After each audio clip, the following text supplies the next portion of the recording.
Good evening, everybody, and welcome to Nightmares Nightly. You probably gathered from my last story that Satan's role in hell is mostly managerial. He oversees operations in each hellscape, as well as appoints demons to head up departments and special projects. He's even considering diversifying and opening up a small chain of artisanal pastry shops on Earth. I know it sounds like a terrible idea, but nobody tells Satan his ideas are bad unless they enjoy being disemboweled. People say he was much more free-spirited and anti-establishment in his younger days, always ranting about overthrowing heaven, but that he changed after he settled down and had kids. Personally, it's hard for me to imagine a free-spirited Satan, but that was before my time. As for me, after I had helped Satan with the last park malfunction, he had promoted me to ride technician, and now I got to visit the parks as a corporate employee, which was only slightly less worse than visiting them as a torture victim. After doing so well on the witch-themed hellscape, my next assignment was on one of the big parks. Envy. The Envy hellscape is reserved for people who sabotage others, or otherwise lie, cheat, or steal to obtain success. The corporate culture in America and unrestrained capitalism really helped fill this park out with people who stepped on their co-workers' backs for a small raise and a lease for a slightly less shitty Ford Focus. People in this hellscape are sentenced to carry a literal knife in the back for each person they betrayed in life. The most ironic ride, and therefore Satan's favorite, is the one where they starve to death in a cage while watching others eat and drink outside. And this was the ride Satan wanted me to work on. I can still remember the conversation. "Hey, Jerry!" He flashed that big toothy grin he always had. "I was wondering if you could magic something up for me." "My name isn't Jerry, Satan. What do you want?" Haha, classic Jerry. "Hey, you know the ride where people starve to death?" "I guess I do now. What about it?" I wanted to know if you could make the food they eat cause them to shit fire. Like, literally." "Food? I thought you just said they starve to death." No, the other people. Come on, Jerry. If you pull my leg, I'll have to pull yours too. Except I'll pull it all the way off." He slapped his knee and laughed at his own joke for a solid 20 seconds before going on. Just head out there and see if you can sort it out for me. All right, Jared?" I wondered if he really had forgotten what he had called me just 20 seconds ago, but I shook it off and made my way to the park. I had just finished placing a curse on the food when I felt a clawed hand clap me on the shoulder. "Hey, Gary, this looks great. Hey, I brought a guy from marketing over to take some pictures for the corporate website. Gary, meet Jeff. Jeff, Gary." Satan gestured to a defeated-looking demon with a camera draped around his neck. That's great, Satan, but my name's not. Never mind.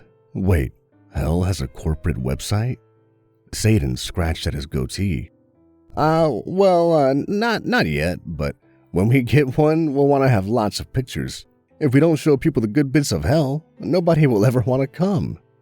"You want to recruit people to hell with pictures of them shitting fire?" "Exactly. Just like that restaurant Taco Bell on Earth."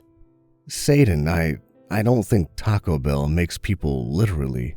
"Anyway, we'll leave Jeff to do the boring marketing stuff. You're coming with me to Wrath to help me magic some awesome stuff up. Great place, Wrath. You ever been?"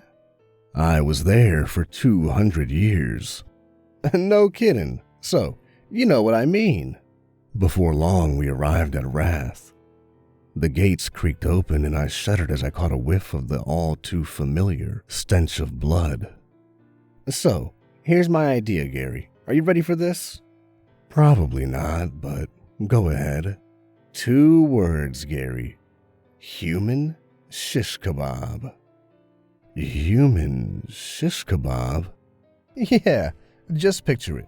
We stick a bunch of people on a stick with some bell peppers, maybe some cherry tomatoes. We could even use different colored people to make it look nice. What? Okay, but you need magic to hold the stick? No. I already got a guy for that. Hey, buddy, yeah, you. Come over here. Gary wants to meet you. My jaw dropped as the man who jogged over was no less than 10 feet tall and full of solid muscle. Gary, I'd like you to meet my good friend, Gollum. Gollum, Gary, Gollum. It's Goliath. I jumped at the sound of the stranger's booming voice. Goliath, are you sure? Okay. Anyway, Gary here is going to help me magic up your stick to keep people from falling off into the fire all the time. Satan turned to me. We can only keep people on the damn thing a few weeks before the stick rips his way right through them. Anyway, you two sort it out and holler when you're done.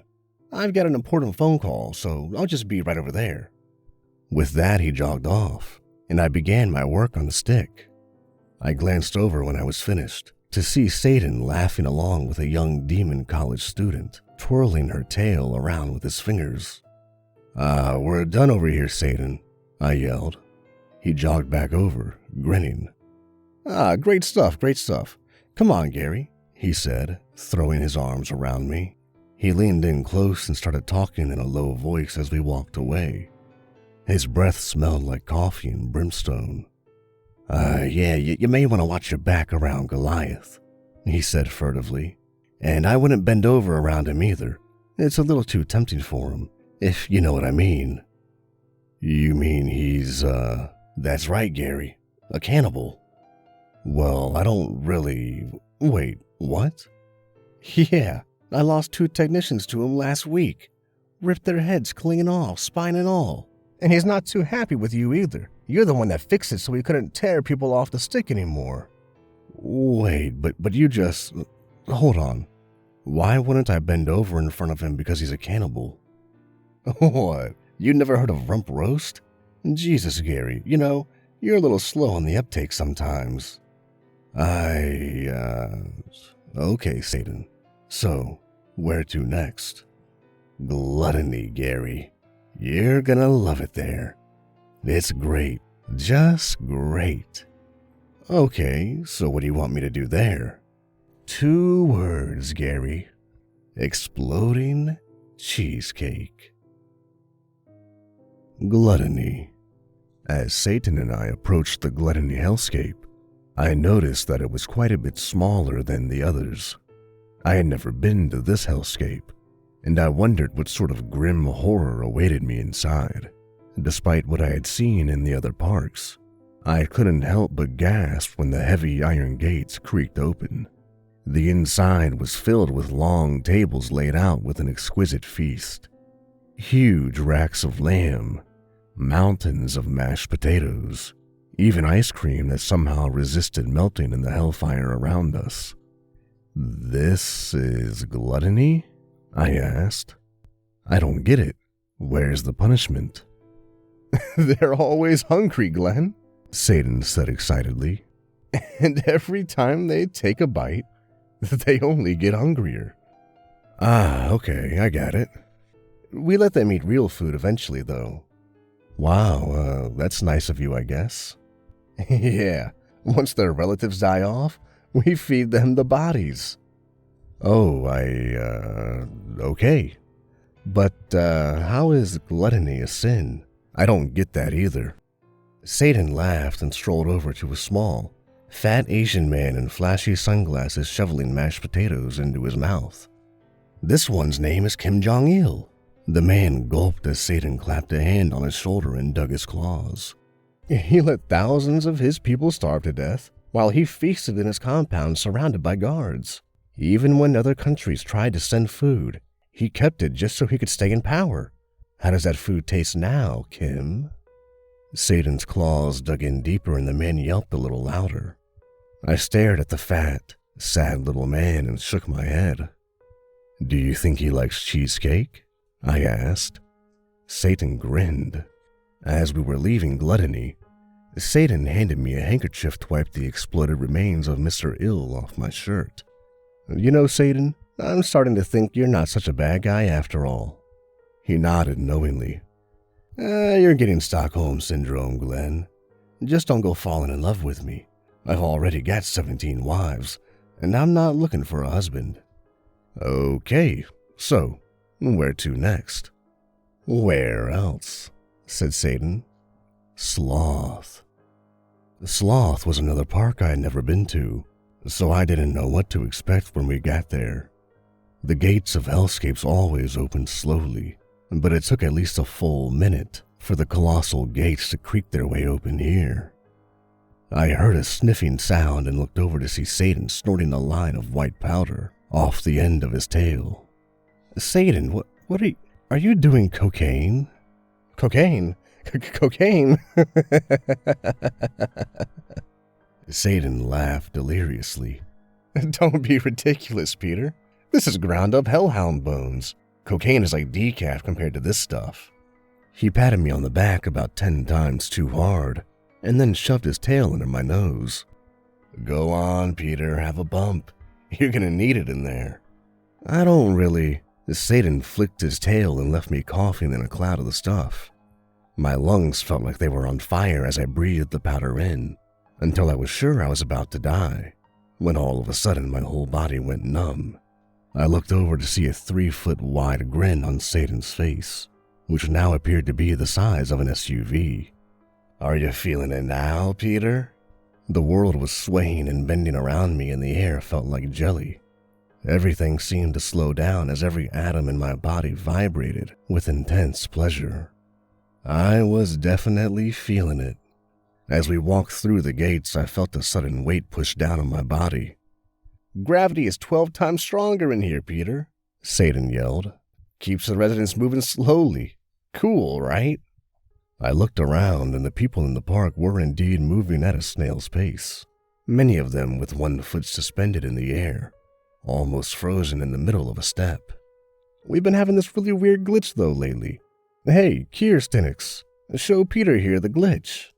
I looked over to where Satan was shouting, and I saw an enormous mountain of a demon with ram's horns and thick black fur all over his body. He grunted and yanked on a giant lever he was standing next to, and the gates began to creak closed behind us. Splat. The sound was deafening as every resident in the park simultaneously collapsed like a building falling straight to the ground, spraying blood and viscera everywhere. "See, when the gates close, the gravity shoots way up and we have to unplug it and plug it back in to reset it. It's super annoying. We haven't been able to use the main gate for weeks. Help me out, huh, Peter?" I'll see what I can do." I cleared away some of the brain matter in what looked to be someone's spleen, and got to work drawing my runes on the ground, thankful for whatever the hellhound bones were doing to keep me from going splat like everyone else. I looked over to Creeypasta when I'd finished. "Okay, try it again." Creeypasta yanked the lever and the gates slowly dragged their way back open. Hold on a second, Peter. We need a guinea pig." Satan ran out and grabbed a passing demon, dragging him into the park as he protested weakly. "Satan, I've really got to hand in these reports, and the deadline is..." "Forget about the deadline. You're going to be part of something greater than yourself here. This is experimentation. This is science." "But Now, Creeypasta." The big demon yanked the lever. The gates creaked closed and... nothing. The demon's face relaxed and he let out a long sigh of relief. "Anyway, Satan, Splat." His sentence came to an abrupt end as Satan bashed his head in with a rock. "Woohoo, yeah, 10 points, Satan yelled. "Sorry about that, Steve. I just got so disappointed when he didn't go splat." I stared at him in disbelief. Hey, Steve." He started elbowing me in the ribs and giggling. "Steve, looks like he met his deadline after all, huh? Get it?" Satan started laughing hysterically. "Oh, yeah, haha." "Hey, can I ask you something, Satan?" "Sure thing, Jason." "Why is it that you can never seem to remember my name?" "That's a great question, Barry. Great. I've been meaning to talk to you about that. You see, I'm an ethereal being, Barry. Do you know what that means?" No, not really."